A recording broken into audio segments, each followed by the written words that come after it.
like last day with me lecturing at you all. Let's do a super crazy code war. Yeah, I think your weekend project is going to be starting to do the wireframes for your capstone projects. So like, remember when we first started HTML and CSS, we would go to the whiteboard and like draw the big boxes of this is what the parts of my app are. That's what we're talking about. So like what you should have on Monday is sheets of paper that say my main screen is going to generally look like this. There's going to be a header, and there's going to be 2 boxes, and there's going to be buttons over here. There's going to be text here, and there's going to be a login thing here, and there's going to be an input search here. And then when you click on this button, you go to this page, and that page is going to look like this. And when you select this drop down and this happens, you go to this page. But all the pages are just like random, like draw on the boxes where you say what's in it, not necessarily draw it out. So there are some tools that you can use for these things. Yeah, you can try something like there's mockups, and there is what's the one we always used to use? Jason, what's the one we used to suggest for people? The super popular one, I can't remember its name right now. Balsamic. There is not a good, like really good free one of these for specifically for low fidelity mockups. Yeah. I mean, Balsamic, I don't use the simplest one, I think. So you can look at mockups, you can look at Balsamic. My recommendation is just start with paper. Or go to the whiteboard and draw, and then take a cell phone picture of it. Right? No, so these are specifically not templates. The idea of all these is this should not look like an app. This should look like the back of a napkin. The idea of wireframes is not to have a style to the app. It's to have a general idea of the components of the app. Right? If you remember back to when we were just doing HTML, CSS like week 1, week 2, I would go to the whiteboard and just like, okay, there's a header here, and there's a sidebar here, and there's going to be a list of things here, and over here there's going to be a thing. Okay, cool. That's our wireframe. That's our high-level design. When you wireframe like a whiteboard, do you typically put the tags in there? Sometimes when I do it, I try to put in like this is going to be a section or. No, at this level you probably should not. At this level, you just want to capture. It's like if you were staring at the application from 100 feet away and took all the color out of it. That's what it should look like. Like just boxes of things and what's going to be in it. Like my header is here and my navigation is here, and like the list of friends is here, and like the form where I specify like my sense of humor field thing is going to be here. And when I click on the button that says search, it's going to take me to this page, which is going to have something that looks like this, right? If you want to say like there's a table here, right, and draw in like a rough table, right, and maybe put in like some of the columns that might be in there, yes. But don't yet get to the point where you're specifying the structure of the HTML. So just how you want to get like yes, right. Like, and you'd even see some people who will do wireframes like that, right, on like loose pieces of paper, so you can start moving things around, right, because you're going to want to show these wireframes to people and say, does this make sense? Like, if I built this, is this a good flow, right? So you want to have it very loose and very high level so that it's easily changeable, right? So at this point, it's not your whiteboard where you would go and actually think about how you're going to build the page. It's just designing what you want it to look like. Yeah, just designing generally what you want it to look like, and more in terms of like the shape of what the page is and what data is there, as opposed necessarily to how it's going to be implemented. The next level of wireframe is then saying, okay, well, what's the structure of this page? And what does the table look like? What are the columns? What are the rows? What do the buttons say and do? That's what you want those things to be for the next level of the wireframe. Right? So we're iterating through the same process we've done. Just now it's on a project of your own design. Right, so this weekend, just take your app idea and just figure out what are all the features my app needs to have, and what are all of the screens that it should have. Right, your final project will probably look a lot like what those wireframes end up being, but it will obviously change as you get into it, right? But you should see at the end, generally the things you had on these pages. They may not end up in the same place, but the things that are on your wireframe will be the things you end up developing, right? It will also get you to like think through all of the data your application is going to need. Because right now you just kind of have general ideas, but when you actually sit down and wireframe that out, you'll realize like, oh, in order to get from this page to this page, I need all this information, right? Or I need this particular API to something. So it's just sort of experimenting with that so you know what that's going to look like. Cool. And you can try Balsamiq, you can try Mockup. Like Jason said, some of these are now like to get to the point where you actually need to use them. They put them behind like paywalls. At this point, probably pen and paper is good enough. If you feel like trying an app, try an app. That's kind of my thoughts on it. When is our wireframe due? It'll be your weekend homework. Okay. So you should come in on Monday as your homework with like, here's your wireframes, or you upload them as images to your homework assignment, right? Even if you like put them on paper, just like take cell phone snaps of them and upload them. Cool. Well, I hope I didn't close it. So cool. I know we mentioned this one day. Like, what does a harder code war look like? And like this idea of, I said like you can implement your own language. So I think what we'll do over the next like hour and a half is I'm going to implement this. There's a whole series of code wars that are in the category of ESOLang, which stands for esoteric languages, right? Like PEDAC, the one I showed you the other day with the tic-tac-toe, is an ESOLang. So we're gonna create this language and create an interpreter for it, right? Just like you might have an interpreter for JavaScript, like the one that's in your console, or the one that you run when you run Node in the terminal, or like the Ruby folks who are gonna see IRB. This is kind of the same thing. It's going to interpret this language. I'm going to try and follow this process. So I know I shared this with you all before, PEDAC. Has everybody read this, PEDAC? Most of it? Yeah. So if you have not read it, and if you have not followed it, you should probably make this your personal mantra. You should probably be living PEDAC. When it comes to like figuring out how to break problems down, it is the single best description in something that you can read in 11 minutes I have ever found. If you are struggling with how do I break a problem down, how do I do these code wars, how do I think algorithmically, I have seen nothing better than this. And I have looked. I have looked and I have looked and I have looked and I have looked.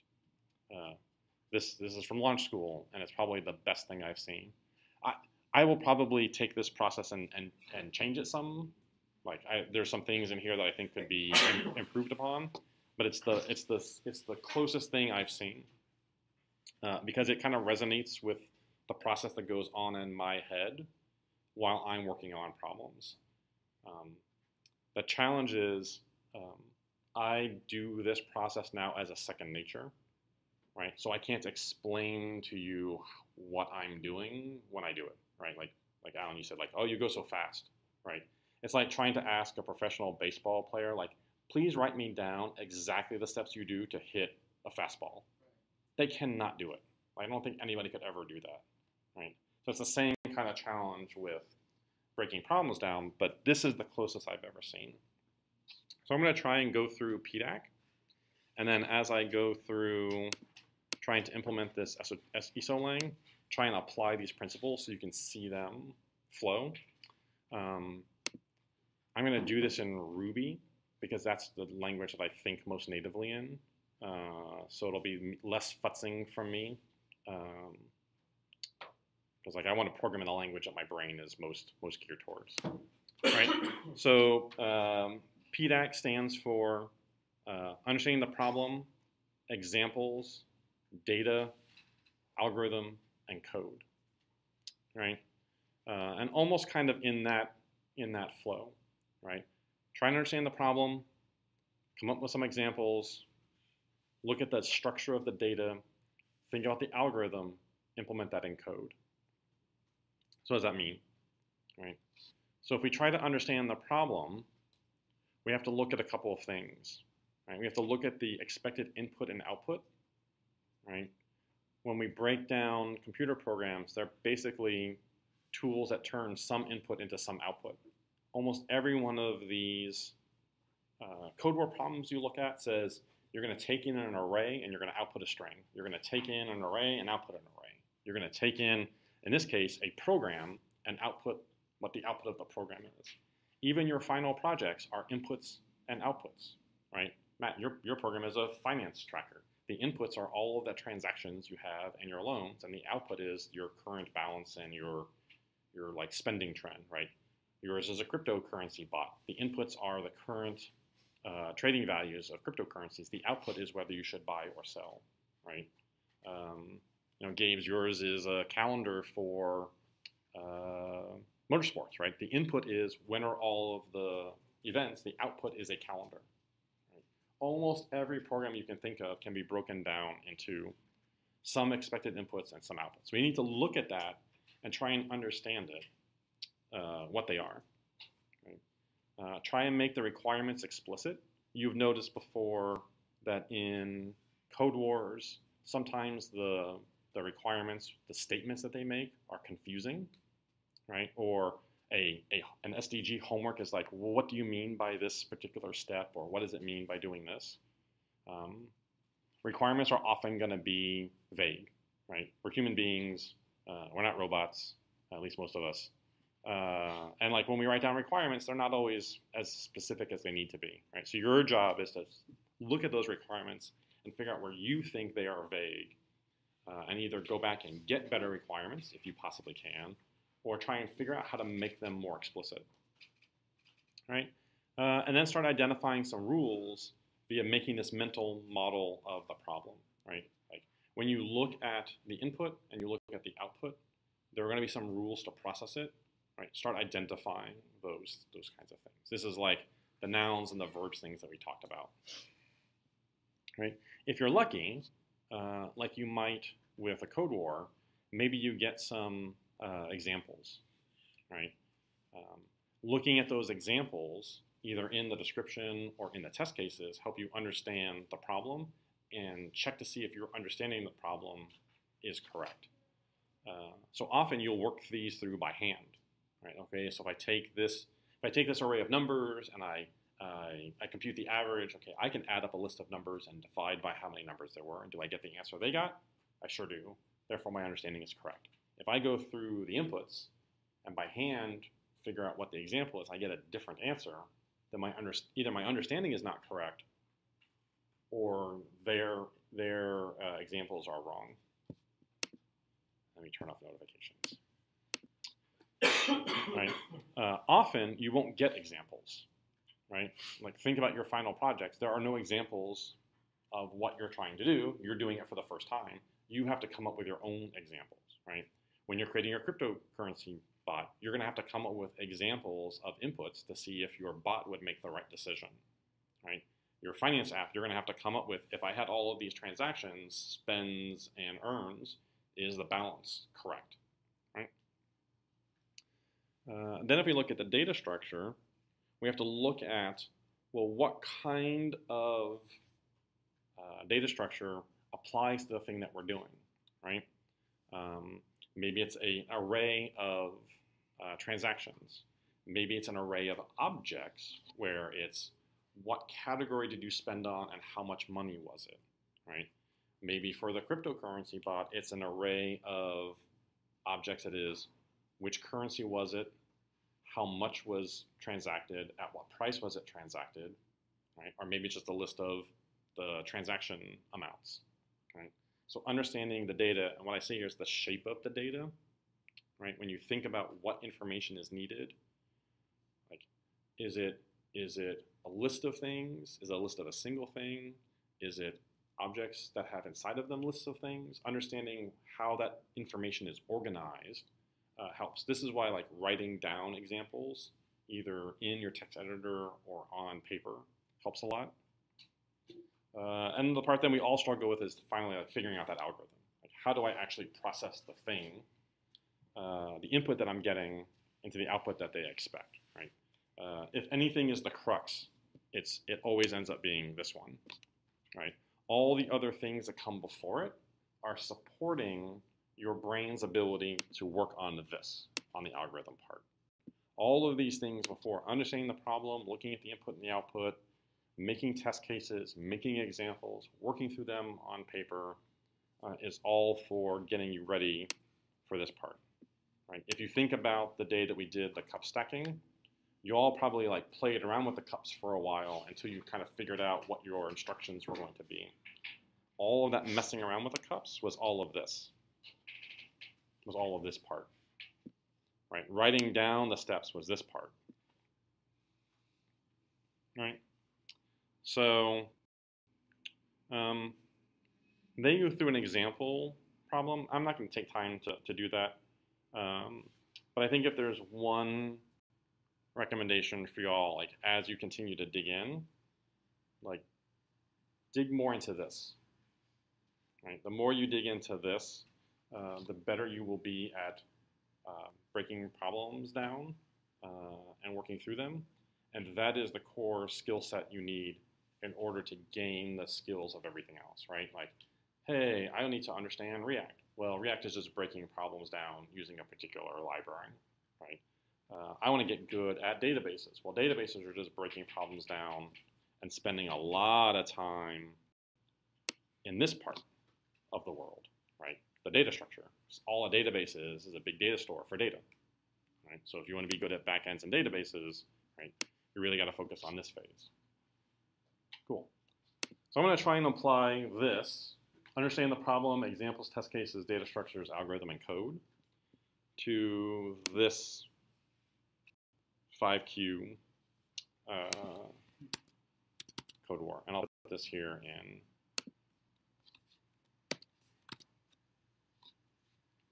Slack. So this is going to be a language interpreter. We're going to make an interpreter for the esoteric language called Ticker. It's a descendant of Tick, which apparently is another ESO lang that maybe is like maybe it's like a level 6. Because usually these work like you get a level 8 one, and then a 7, and a 6, a 5, so forth. And then the language just gets more complex.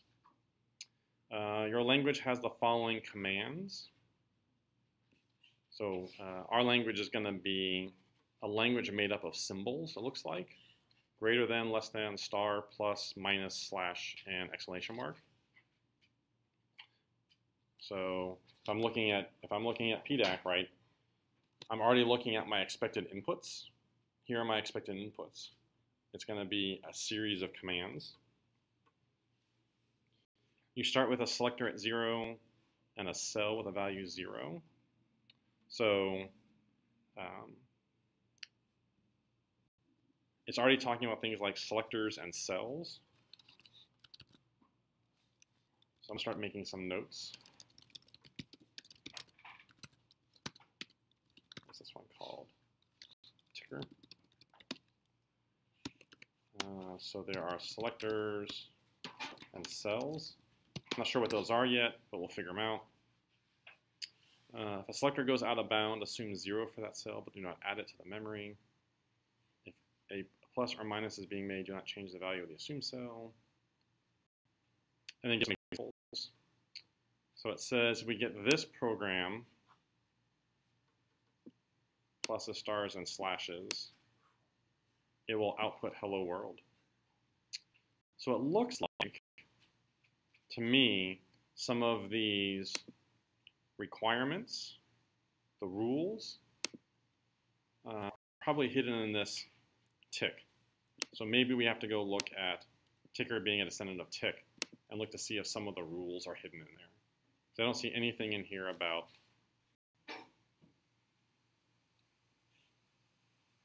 Tick is a descendant of ticker.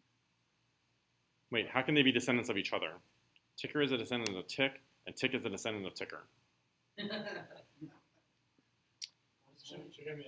Code Wars. Because Code Wars. Cool. Tick has an infinite memory.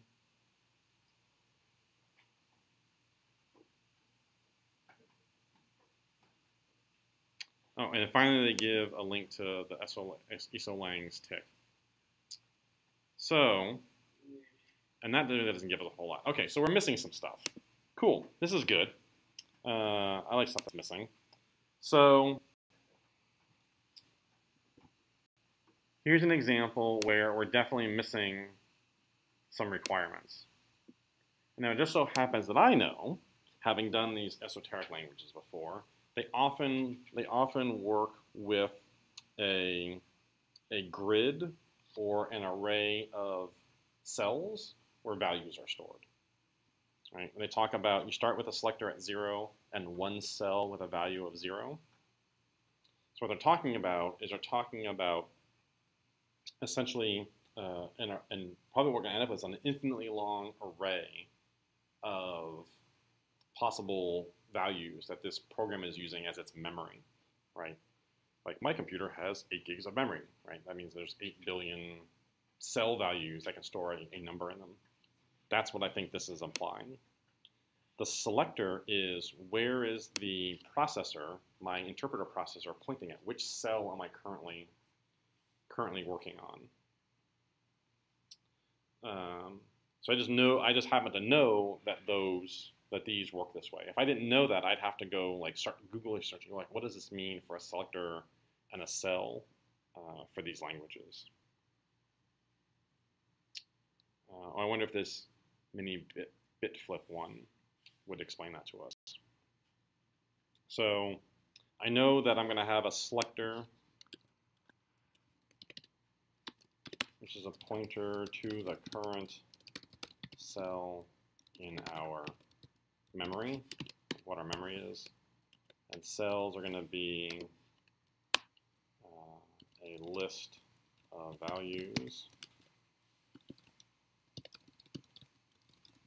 So if it's a list of values, we probably want to know like what is the range. Like it says it starts at 0, the value, but it doesn't say how large those numbers can be. It says if a selector goes out of bounds, assume 0 for that cell, but do not add it to the memory.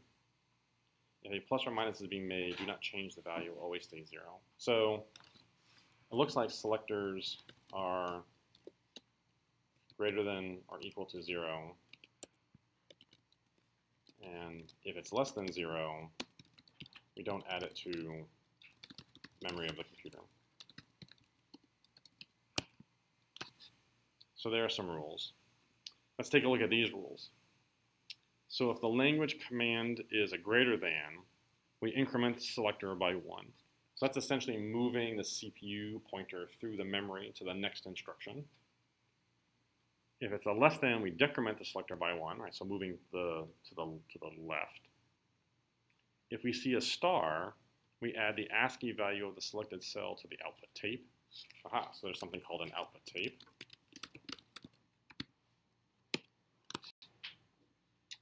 If we see a plus, we increment the selected cell data by 1. If it's 256, then it wraps around to 0. If we have a minus, we increment the selected cell's data by -1. If it's less than 0, it becomes 255. Right? So if it gets over 255, it wraps around to 0. If it goes less than 0, it wraps around to 255. Does that kind of structure sound like anything we've done so far? Yeah, kind of like a loop.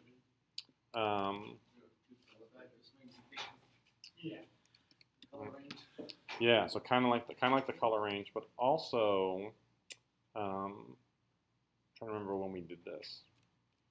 Right, when we have a sequence of numbers 0, 1, 2, 3, 4, 5, 6, 7, 8, 9.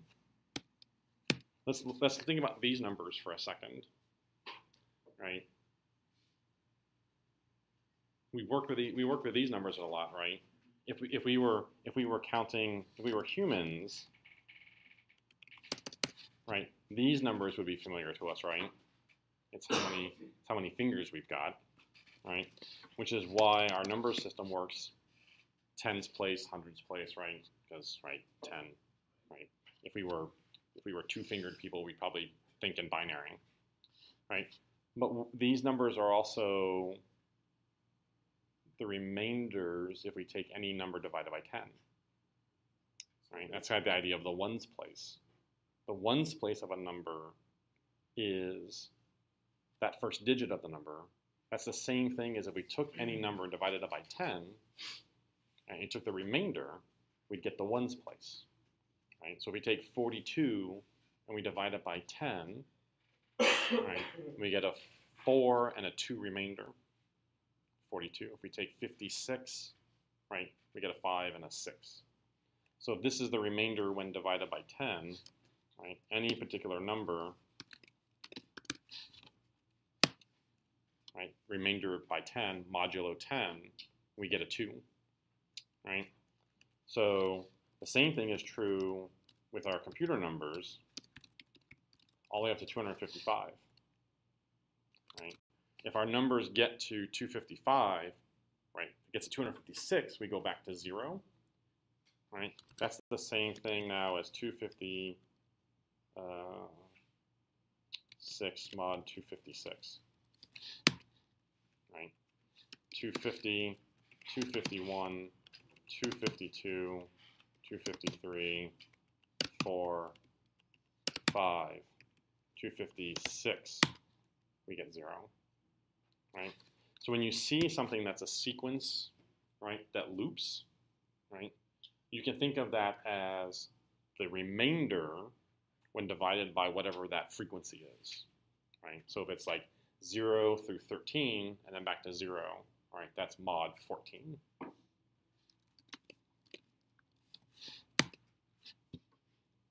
Right? Just so happens here, right, in Ruby, if we take the -1 and mod it by 256, it flips around the other direction, gives us 255. Right? So this works for positive and for negative. So having done this a bunch of times, I know that one of the rules is when I see a number sequence that's increasing and then wraps, that's a remainder. If I just take a number and keep incrementing it and then compute the remainder, I won't run past the end. I'll flip back around to the beginning, both going increasing and going decreasing. Right? That's one of the rules that's been ingrained in my brain now, having done these kinds of things a bunch of time.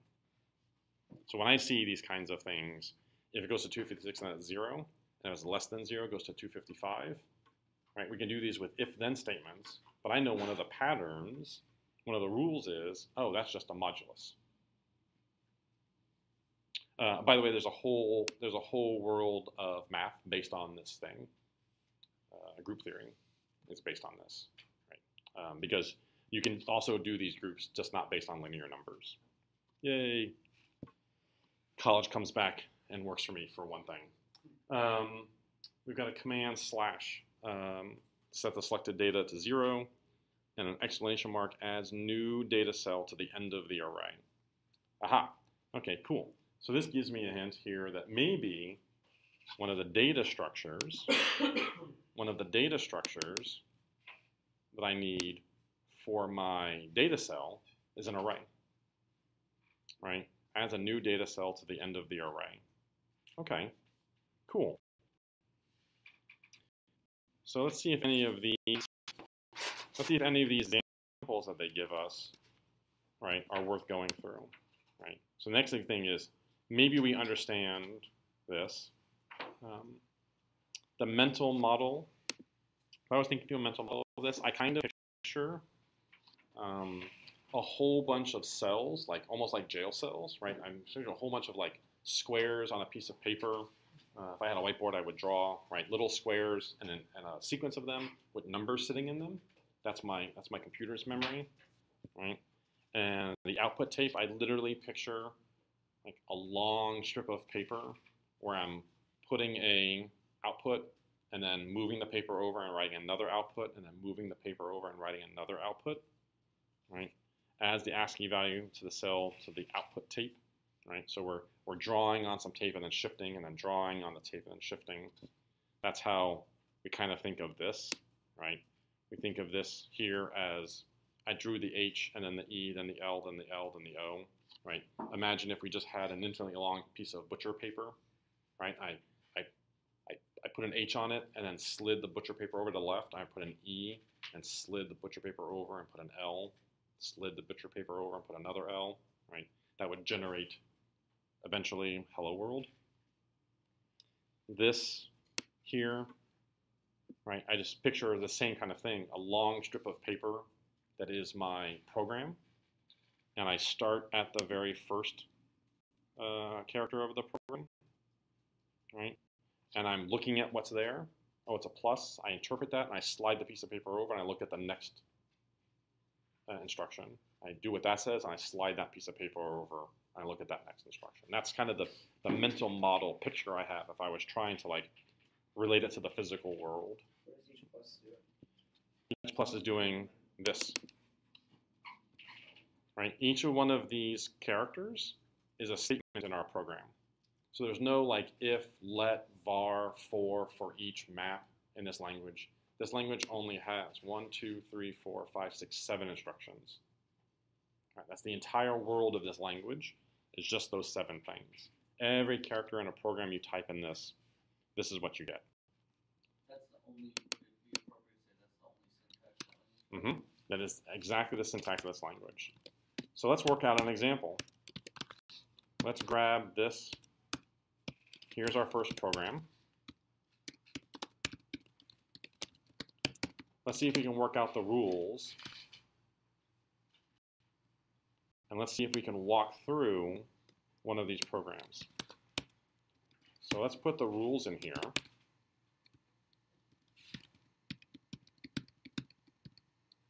And let's see if we can walk through one of these examples. So what do we know at the beginning? It told us that our selector is 0, right? And it told us that our cell, we have one cell. We have one cell whose value is 0. Right? This is what it told us. Right? So our selector is 0, which means that our selector is pointing at this value in the cells. And our current instruction is this one. So what does a plus mean? Right. So this cell becomes a, and then we move to here. Right. This becomes a 2. Right. Then a 3. Then a 4. I'm going to keep doing this until I get to, let's see, 1, 2, 3, 4, 5, 6, 7. Actually, I can just do this. Right, until I get all the way up to here, and this will be a, what will be 72. Well, that's from the first character. Yeah. So all those pluses, there's 72 of them. So 9 of them. So by the time I get to here, right, my selector will still be 0, and my cells will be 72. My cells will have one value of 72, right? All I did was do these pluses, increment the selected cell by 1. Cool. What's the next instruction is a star adds the ASCII value of the selected cell to the output tape. So let's make an output tape. So what's the ASCII value of 72? Well, Ruby has a 72 is a capital H. So what do I add to my output tape? H. Yep. What's my next instruction? A slash. What does that do? Set the selected cell 0. Cool. That the first command is basically Right. Yeah. So this is going to now increment that cell 1, 2, 3, 4, 5, 6, 7. Drop each to the next line. Yeah. Slash, is that okay? Yeah. I mean, yes, I can do this to make it easier to compute, right? Because eventually this is going to give me 101, right? As I go through this, there's 101 pluses, right? And I get to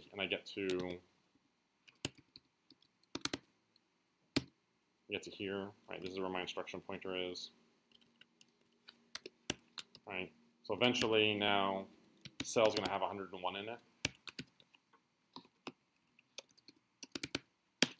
There's an E. E, right?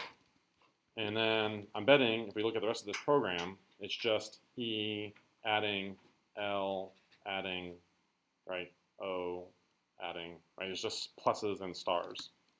So I look at this and say, okay, I kind of understand pluses and stars enough, right? I kind of understand this instruction and I kind of understand this instruction because this first example let me do that, right? And we literally, although it would have taken us much longer, worked our way through that example. Why would you want to program? It's a mental exercise.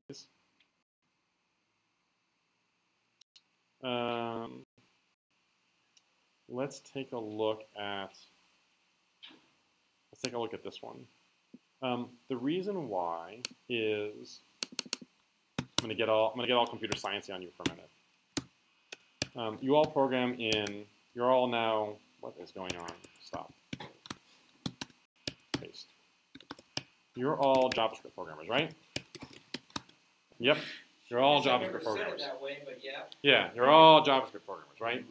So you can program these things in JavaScript, and you see that I program things in Ruby, right? And you're about to either learn Ruby or .NET. It is a true statement that every program you can write in JavaScript, you can write in Ruby. Every program you can write in Ruby, you can program in .NET. Because they're Turing-complete languages, right?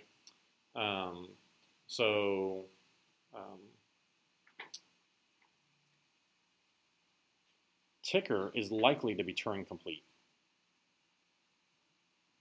Yes, it should be Turing-complete because it's only slightly more complex than a Turing machine.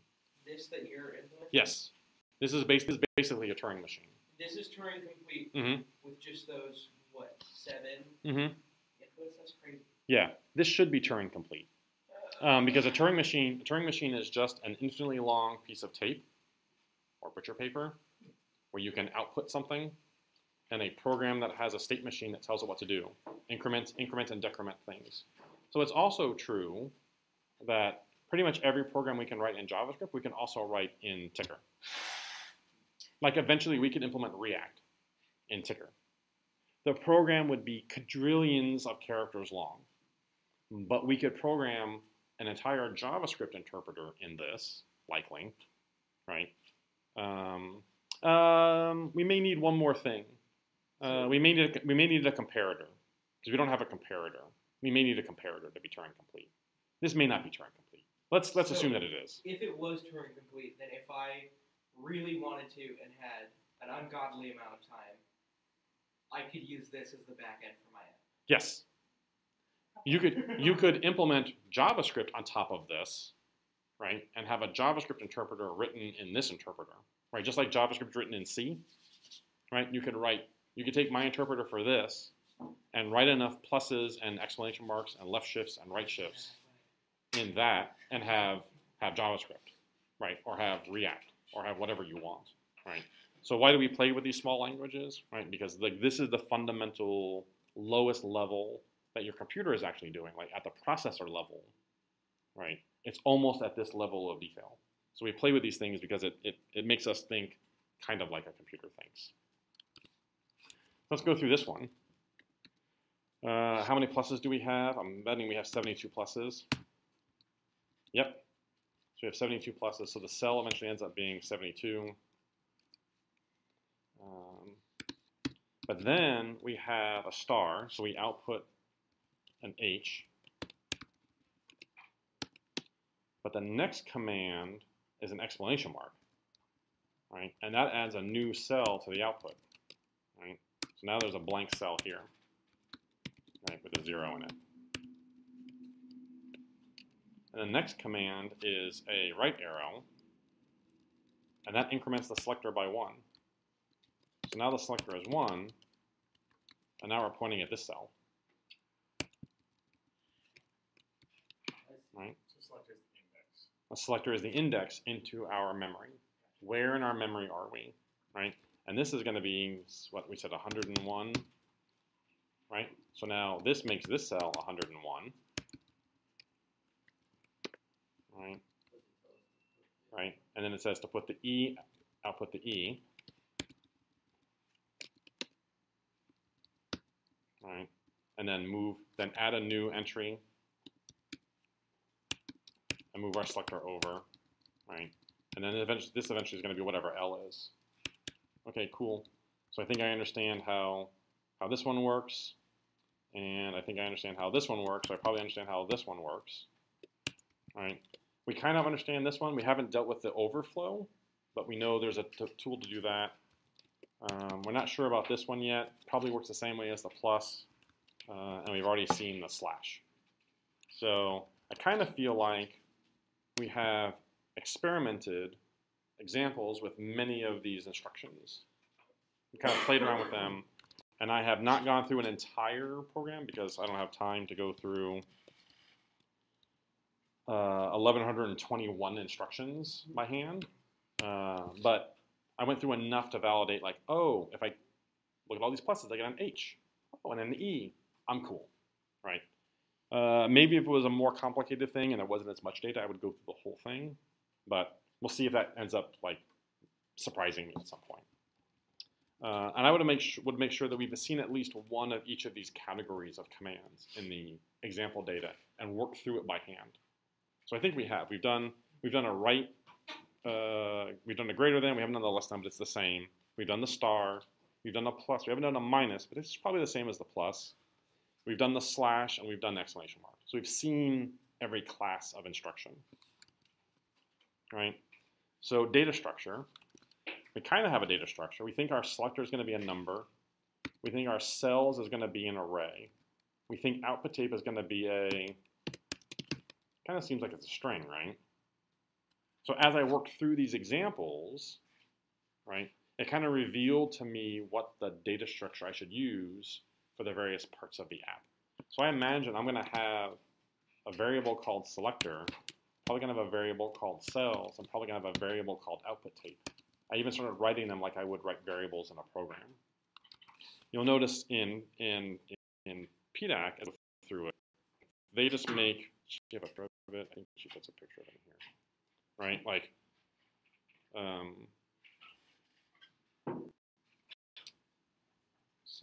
here. Right, yeah. Like, starts writing down the values of these things, kind of the same way, right? And then eventually ends up in code, right? So as you're working, for example, you're going to start writing down names of things. Those are likely your variables. Cool. So now we need the algorithm. So the algorithm is going to be something like, just like we did, right? Start selector at 0. Start cells as an array with just a 0 in it. For each character in the program,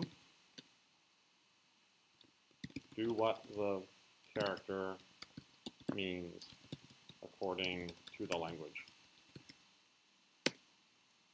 When we're done,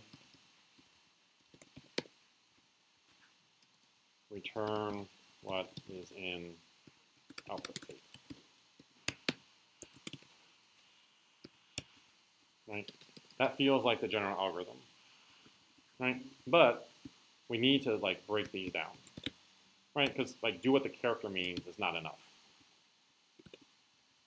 So let's break these down some.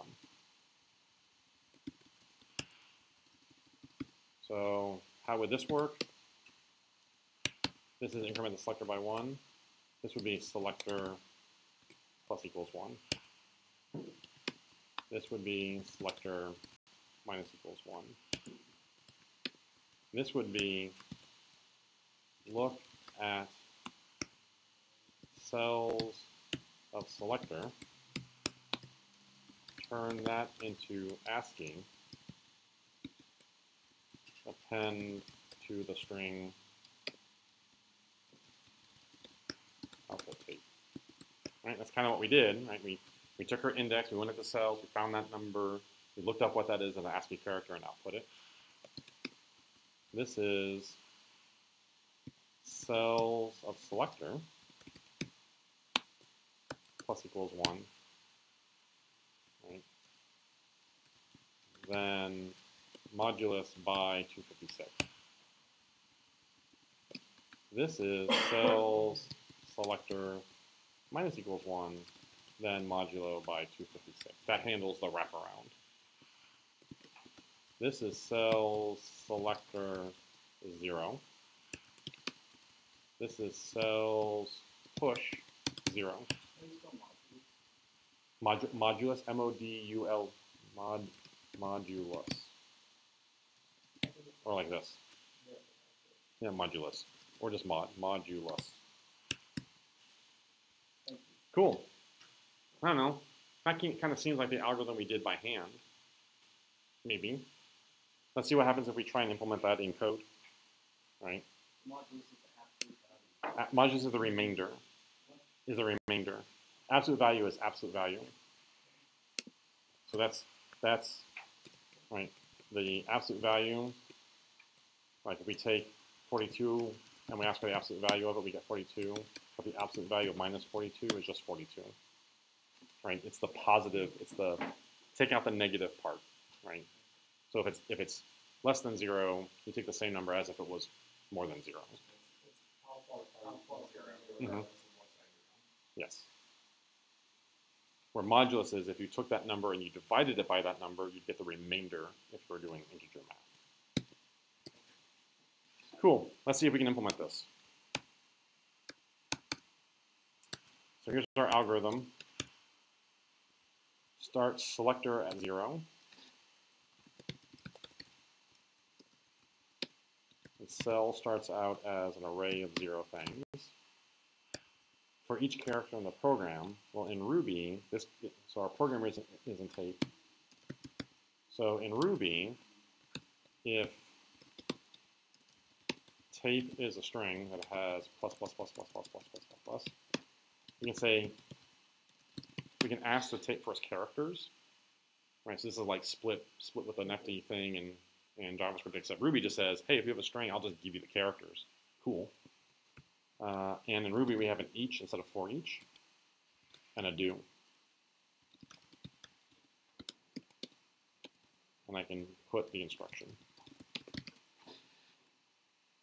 Oh, sorry, puts. I made a little sample. Here's 20 pluses or whatever it is. Right.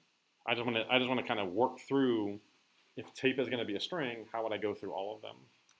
I know Ruby well enough to know this is take cars each do instruction. Right, but if I didn't, right, I would know that if tape was a string, I need to get the individual characters and I go through them one by one. If this were a JavaScript, it would be tape split for each instruction arrow function, right, code here. Right, in Ruby, it's tape cars each do instruction. Right, same concepts, different language. Ruby, cool. And then I might do something like, let me just print out the instruction and run the code and see if that's doing what I expect it to do. Oh, I can't type. Boy, I cannot type today. Right, it might look something like this. Hey, cool. I got a whole bunch of pluses printed out. Nice. Right. And it's like, hey, I expected something else. I expected hello, but I got plus. Not what we wanted.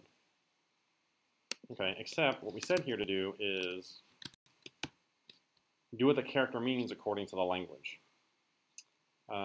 So I could do a whole bunch of if-then statements. If it's this, then it's this. If it's this, then it's this. Except I know in Ruby, I want to use the case statement because Ruby has a when. So case when is like switch in JavaScript. So the only thing I know about so far is the plus. So I'll say when it's a plus, put increment. Let's see if I get a whole bunch of things that say increment. Yep. Cool. So what should I do when I increment? Increase the selector by 1. So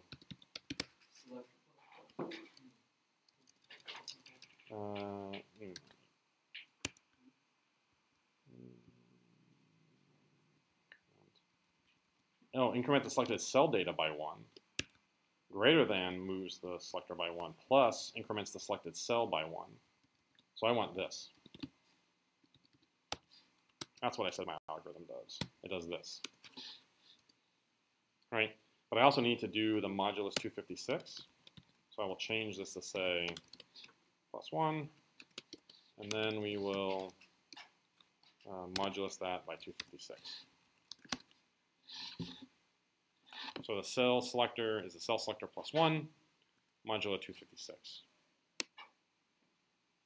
So what does this have? Okay, this has stars and slash. So let's do star next. To see a star in there. A star adds the ASCII value to the output tape. So look at cell selector and add that to output tape. So we need an output tape. In the beginning, if it's a string, it's likely to be empty, right? Our output doesn't have anything. So we know cell selector has a number. In Ruby, CHR is the thing that turns a number into a character, right? 65 is an A.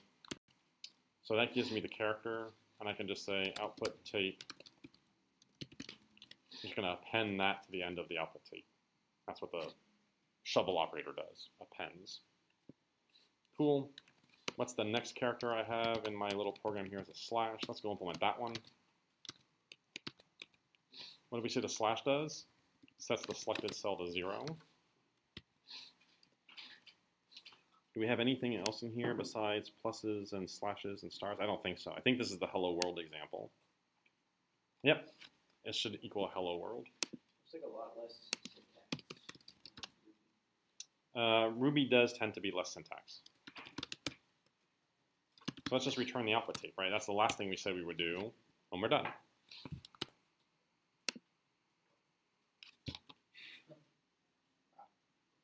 All right, sample test passes, but I'm betting we fail this, right? Because we haven't implemented all of the other operators. So let's implement minus.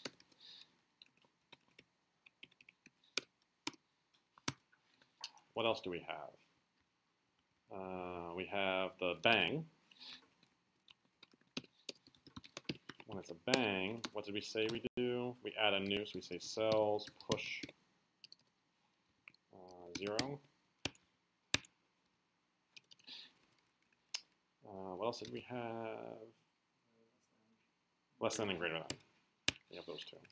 I'll put them at the top. I'll kind of try and put them in the same order I had them in mind. Less than. We said that we do selector -1. And we have greater than. We have selector plus equals 1.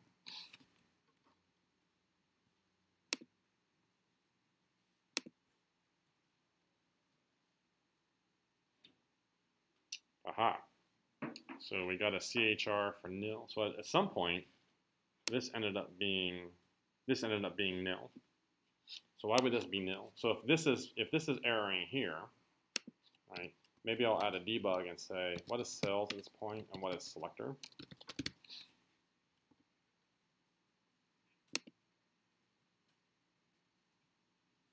All right, so there's my cells and my selector for the example one. Let's look at what it is for the one that fails. Aha. So what happened, right? My cells are this, but my selector went past the end.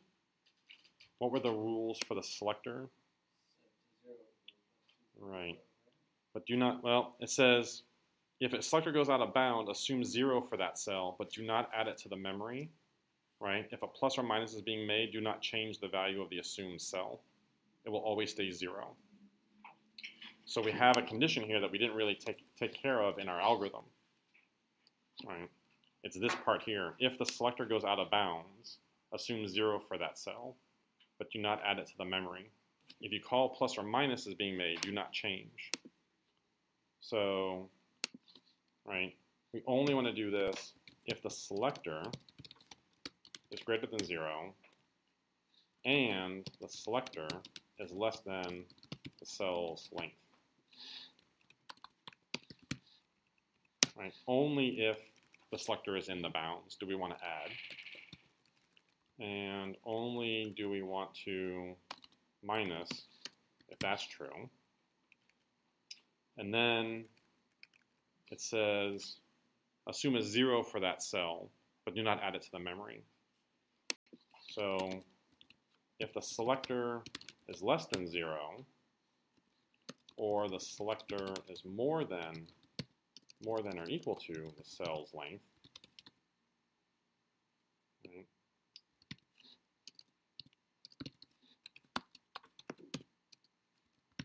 then we're going to assume a 0. So we'll say the output tape shovels a 0 character. Otherwise, this. Right? So it's this condition here that we didn't take into account in our algorithm. And we ran into it when we tried the more complex output. So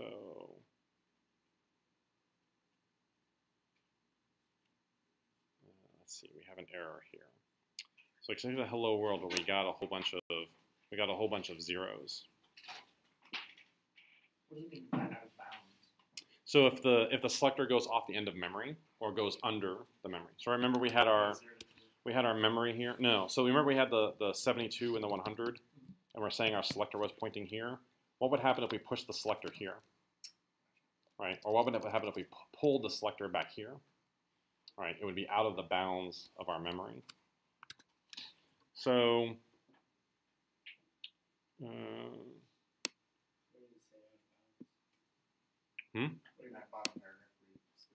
yeah. If the selector goes out of bounds, assume 0 for that cell, but do not add it to the memory. If a plus or minus is being made, do not change the value of the cell. It will always stay 0 unless it's added to the memory. So expected an H, what we got. So we failed this. So let's take a look at the case here when we are, let's look what the selector is. Let's look what the cells are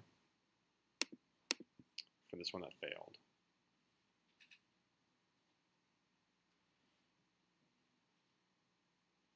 Oh, this is not greater than equal to. This is greater than, well, it should be, no, it should be greater than cell's length, right? 0 is the selector, but we're pointing at the 0th element, so it's not greater than or equal to, it's just greater than. That's the error there. No, we still got.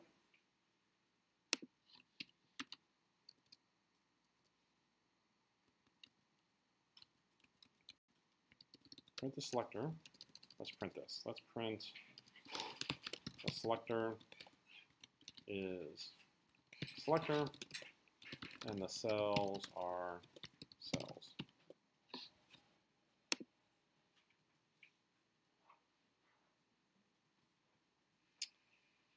So we should be outputting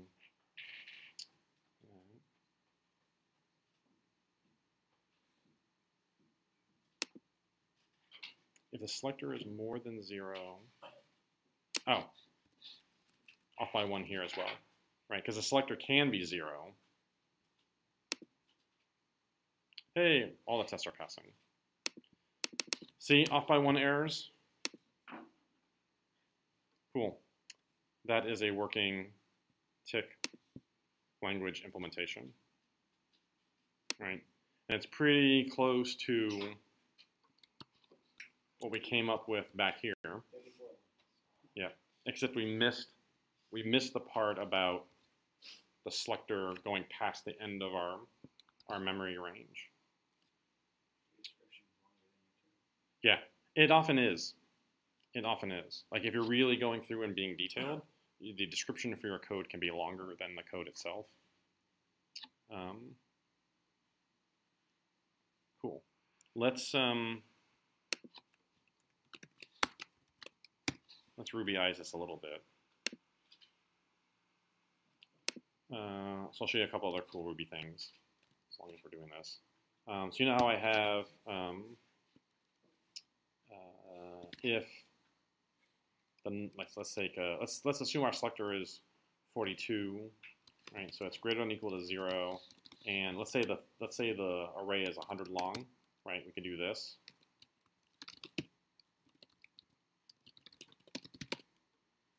Ruby also has something called between. So I can call the between question mark method on 42. I'm asking, is 42 between those numbers?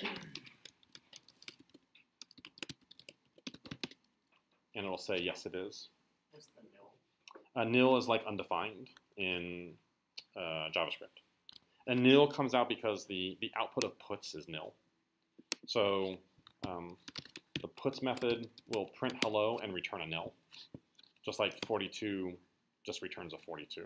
So IRB is always showing me the output of the last command, and the puts command prints something to the screen and then outputs a nil.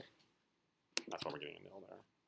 So instead of this stuff, I could say, hey, if the selector is between 0 and the cell's length, that feels better, right? If the selector is between 0 and the cell's length, do this. If it's not true that the selector is between 0 and the cell's length, do that. Otherwise, do this. I'm not a big fan of if not something else something. So my inclination would be to flip these around. That if we are between these, we should output this. Otherwise, we should do a 0. Does Cohort save both of your attempts? No, it will only save when I submit. So when we have an if and an else, I like the if statement to be positive. Right, so I don't want to do if not. That feels better.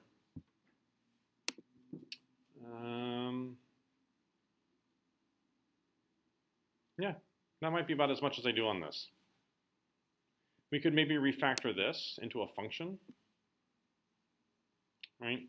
If we were doing this in a class, like this is a repeated function, this, and this, right? We could make a little method. Maybe we call it inbounds, and it takes a selector and the cells, right? And maybe we put this in this method. By the way, Ruby, the last value of a function is what the function returns, so I don't have to write this. I can leave the return out. So that's helpful. So n just returns whatever. N will return? No, just the last statement in a function.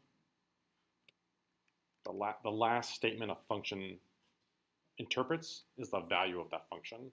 So you don't have to use the return keyword in Ruby unless you're returning early. It's another little benefit of Ruby. So let's say inbounds, let's see, selector and cells.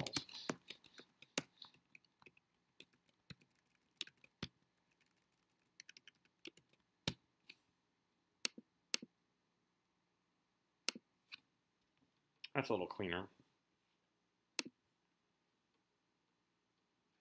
We kind of remove that duplication. Yeah, I'd be good with this. There's more that you could do, but this is good, right? And this is a language interpreter, right? I can write programs in this. I don't know what their other programs did, right? They like output John Doe, and they output codewars.com. I'm betting we need a comparator for this to really be Turing complete because we don't have a condition here, right? We only have increments and shifts. We probably need a comparator to be really Turing complete.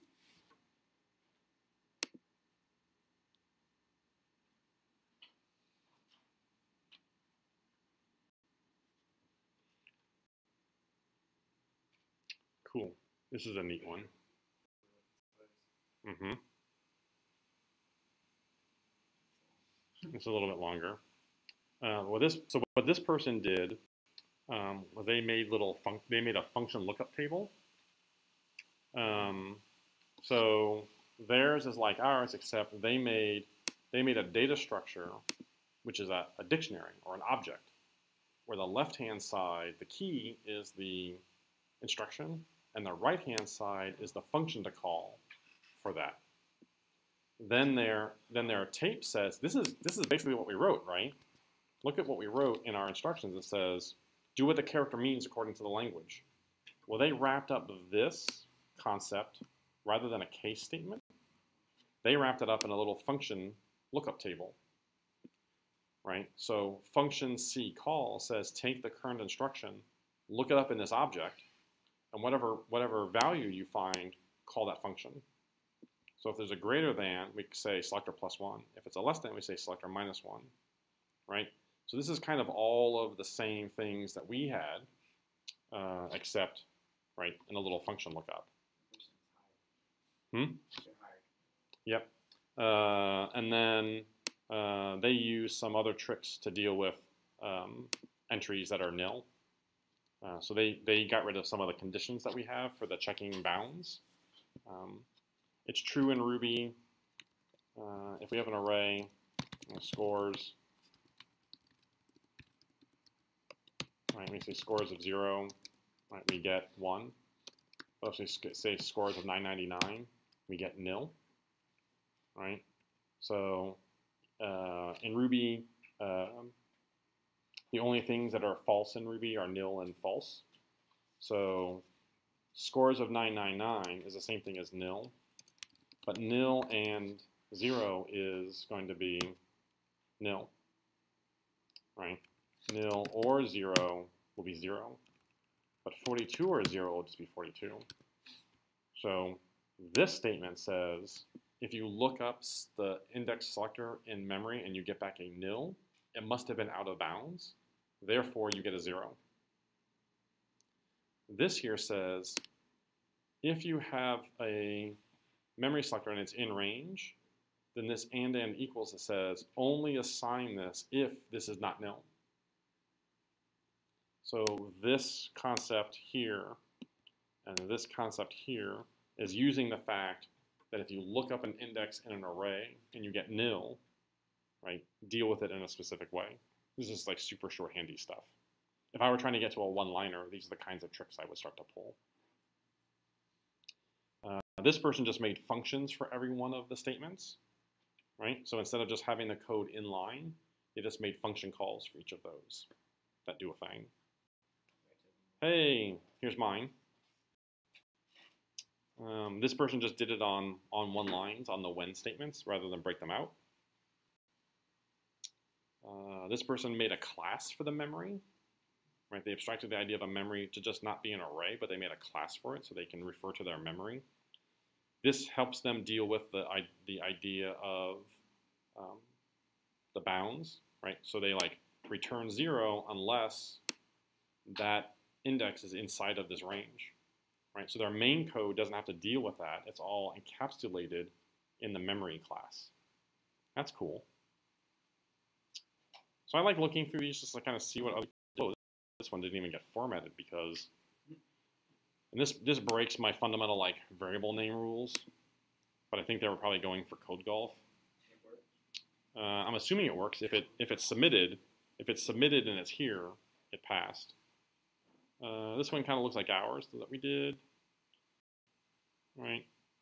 Yeah, these all kind of seem to be along the same line. Some are a little bit longer than others, but they all seem to have kind of the same algorithm. I'm looking to see if anybody had a different algorithm than what we did. I don't see one. No. Yeah, they all kind of seem like ours, right? So you'll see, like, even if I don't say I'm going through this process, at some point my brain is going through these processes. This is why I say, like, when you're working on these code wars, like, work through examples by hand, work through your algorithms. That's why we did the cup stacking process, right? Think about how you would apply right? The cup stacking to this, right? What were the inputs? The inputs were a stack of cups vertically stacked on top of each other. The output was a pyramid of cups, right? What were the requirements and rules? Right, I gave you some, right? You probably went through a couple of examples of how am I going to do the cup stacking thing before you tried to write out your algorithm.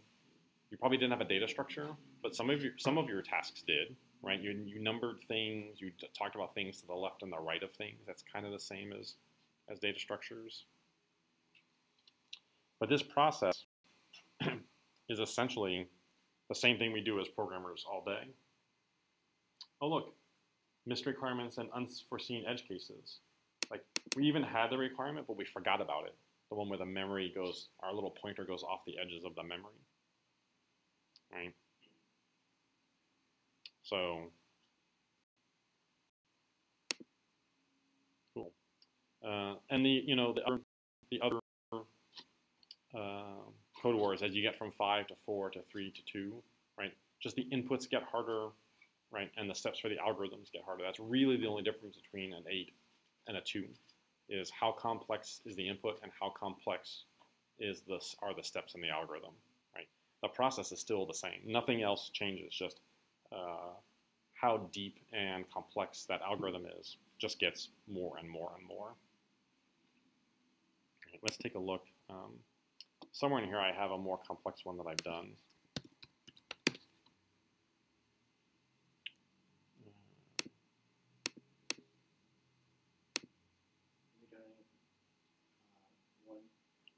I have not done any 1Qs. I've done a bunch of 2s. Right, so here's a 4. Right, so look at a 4. Right, these are all the instructions you have to do for a 4.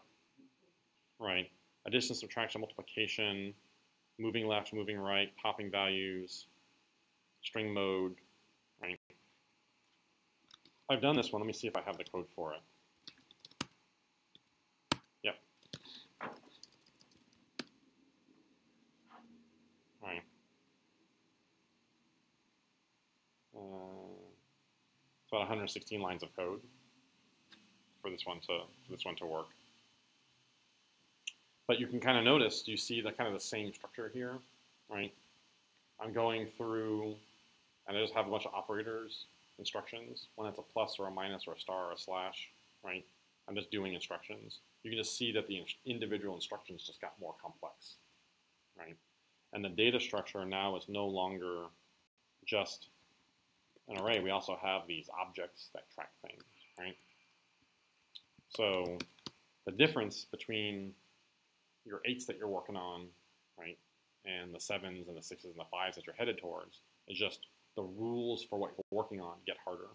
The more you practice this process of breaking these things down, the more complex problems you'll be able to break down, right? Because you will have built up that muscle memory of how to do this, right?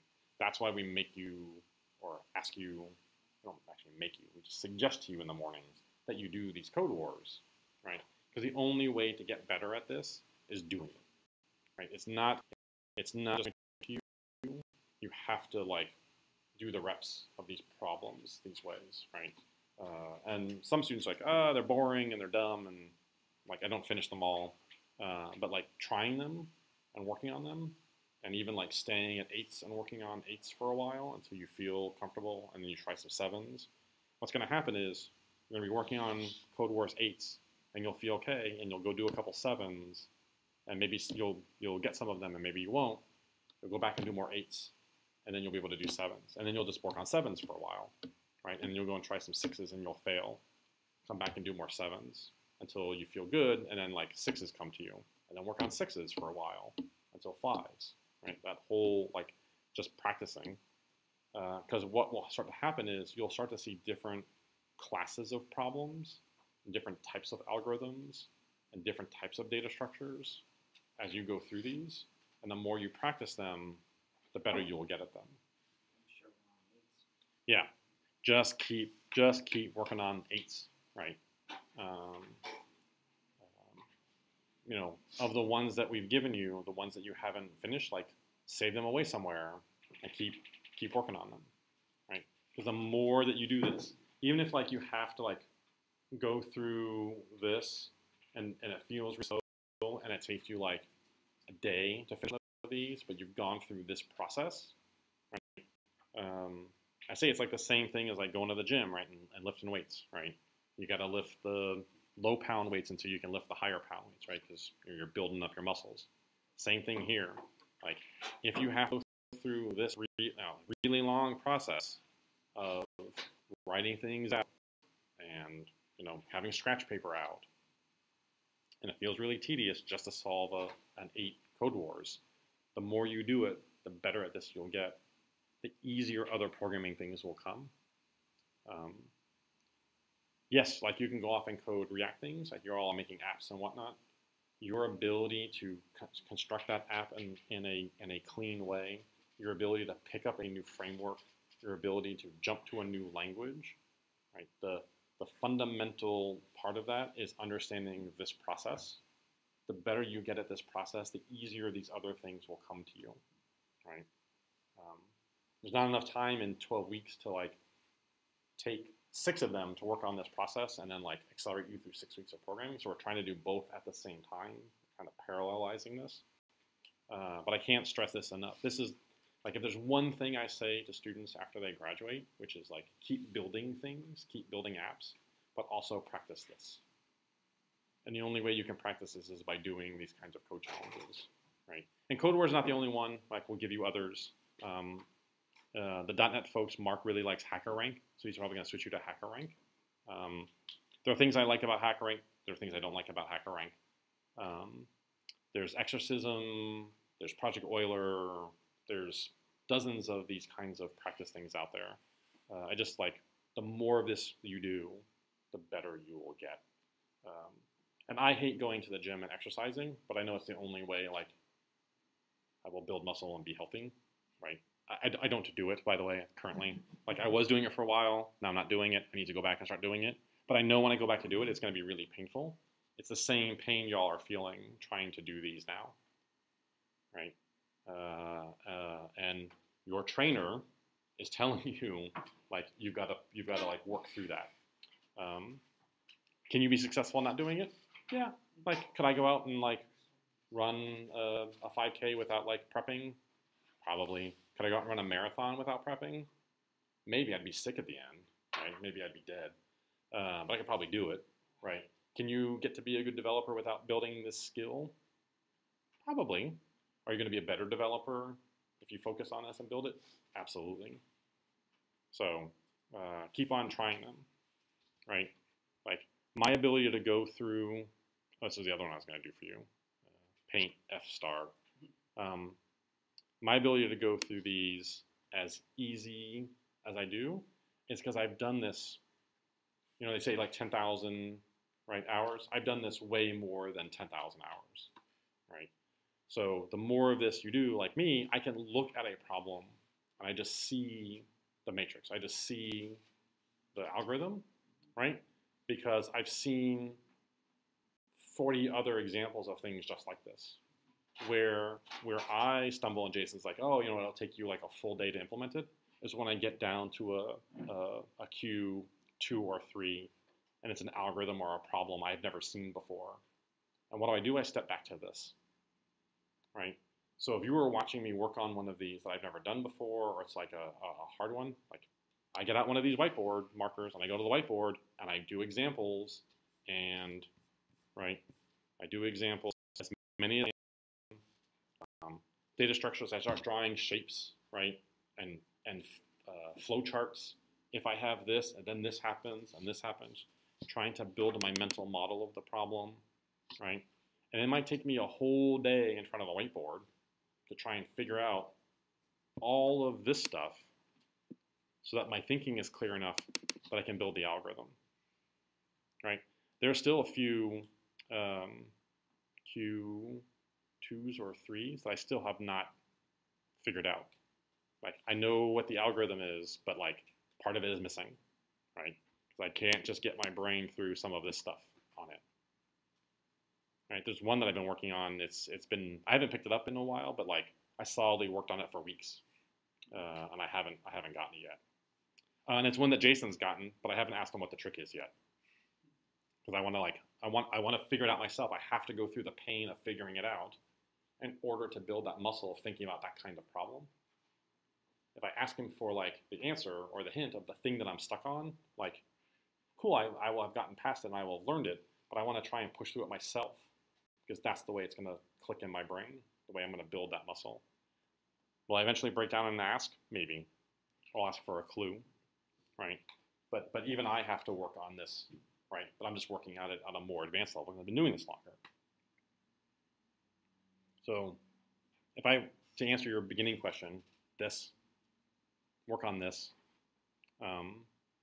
This is the fundamental thing why like I say work on like map, filter, reduce, all those sort of things, because those types of algorithms are mostly what you're seeing at this point in terms of the programs that you're making, right? The data structures, right, and the algorithms that you're working on are primarily arrays and objects, right, that lend themselves to map and filter, right? And React is a lot of map and filter. Databases are essentially map and filter and reduce, right? So that's why I say early on, like, those are the things in JavaScript you should focus on. This is why I think these are the things you should focus on here. Right? Hopefully you'll see Ruby students, you'll see in Ruby some of the same things you've seen in JavaScript, the same concepts, just with different syntax wrapped on top.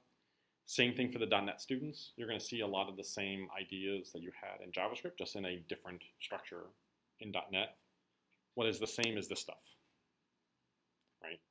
I could have done that same algorithm and just written the JavaScript instructions, right? I could have done the same algorithm and done the PHP instructions.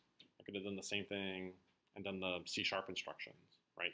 This is the core bit, right? You're making progress because you're learning how to take language pieces and put them together. The higher level thing that you're doing is essentially this, right? And that's why those code wars are important.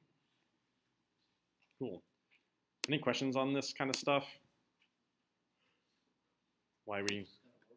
Yeah, you just got to work on it. I wish there was a strange, more direct way. Trust me, like the time that I'm not teaching, like what I'm researching is how to teach this better. Like what are exercises or concepts or approaches or ways of like taking that muscle memory and getting it into you faster. I do wish we used the whiteboard more. Yeah, y'all have always been welcome to grab them. Yeah. Like I said, everybody's process is different. Jason is a paper and pencil person. He is more of a pictorial thinker. I am more of a symbolic thinker. So I will draw some pictures, but I will do a lot of symbol drawing. He will do a lot of picture thinkers. Some people are more verbal. Some people are more written. They need to write out the things in English more. Everybody should take this and figure out what their best process is for this, right? Maybe you're a whiteboard person, maybe you're a picture person, maybe you really respond to paper and pencil, maybe you're a spoken person, you just need to say the algorithm out loud and like record yourself on tape for an hour, right? Or on video for an hour speaking it, right? And go back and listen to it.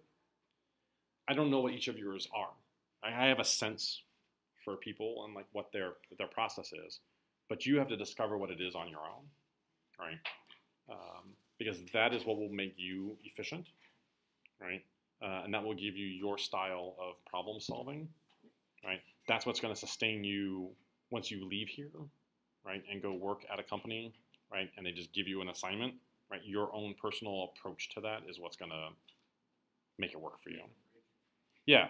So like now's the time to like the more you do these, the more you can figure out what your style is. I will say, getting together, we've been doing that a heck of a lot more than Yeah. we first started. When we first started, it was all of us sitting around with our computer open trying to code. Yeah. Well, now it's like, no, let's sit down, let's at least try to break the problem down. Probably not nowhere near enough, but we've definitely been doing that. Yeah, well, I can sense that from the style of the work that I see you all turn in. Oh, really? Mm-hmm. Okay. Yeah. And that's really good. I mean, that's what you're supposed to be doing here.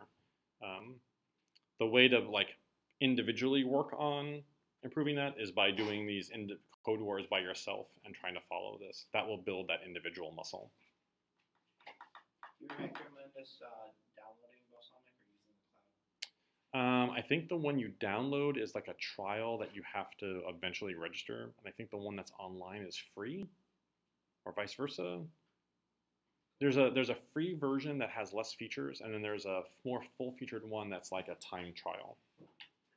So if you're a like I want to do it on the computer person, that's probably what I would recommend is either Balsamiq or Mockup.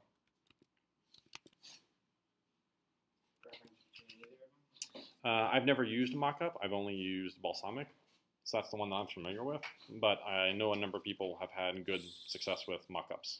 So I